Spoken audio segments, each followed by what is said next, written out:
Hey everyone, it is RuPaul's Drag Race All-Stars Season 6 finale. So, gonna be kind of a short episode. There's not a lot to discuss, since most of my discussions tend to be around the topic of like going forward and all that. A couple things I'm really happy with. I'm glad that we are back to kind of the old format, which is to do a song, to do a big performance kind of thing.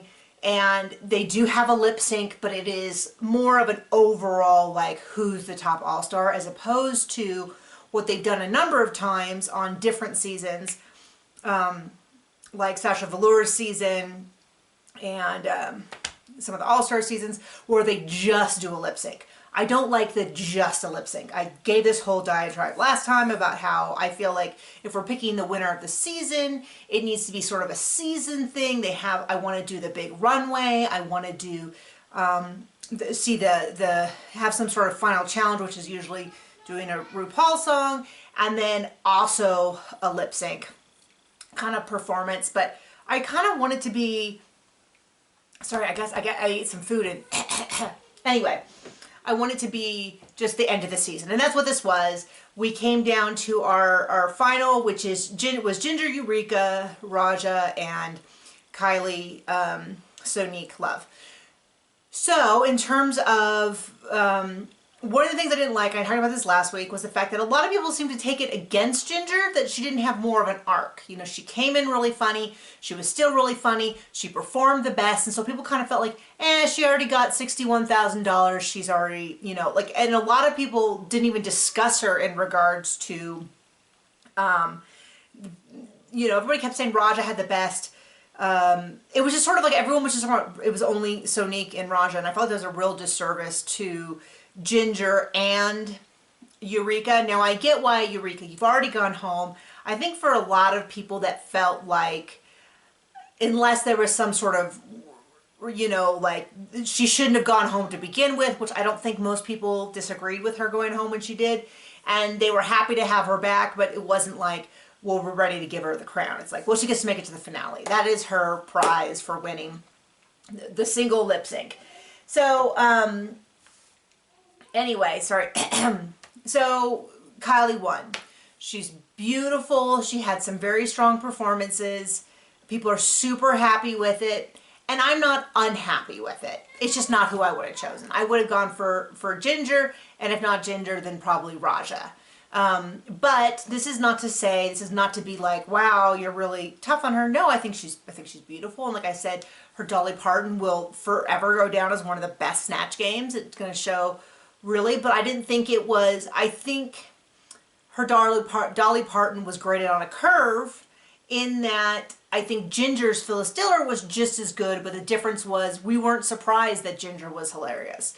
We were surprised that Kylie was as strong as she was because she was so nervous and all that. And that doesn't make her performance any worse, it just doesn't also make it any better. Does that make sense? Like, she was really good, but I felt she was as good as Ginger, and of course for me, that's the one that they should have tied on, because they were so good going back and forth. It's like watching a great comedy duo where you don't pick out your favorite of the comedy duo, you say this worked better. And it would have been interesting if they had not been in the same group, if we would have seen that dominant performance from both of them.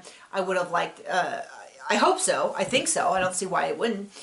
It would have been really interesting how that played out, because I'm pretty sure they would have dominated their whole thing, and they also might not have been able to be as funny because if they didn't have someone to play off of. So it'd be interesting. Anyway, Kylie won. Congratulations to Kylie.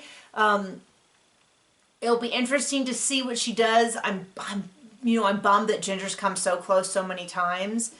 I'd love to see more of Ginger. That was a big takeaway. I'd love to see a lot more of Raja. It was great to see Raja, Kylie, and Eureka, I think, all showed this amazing growth, which is that just in the sense of like, none of them, well, Eureka, we don't really know how she would have done in her first season because she left because of a knee injury.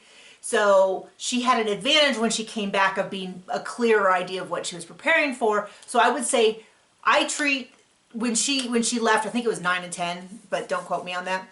I don't think her 10th season, if that's when it was, really counts as her first season, because it was technically kind of her second half season.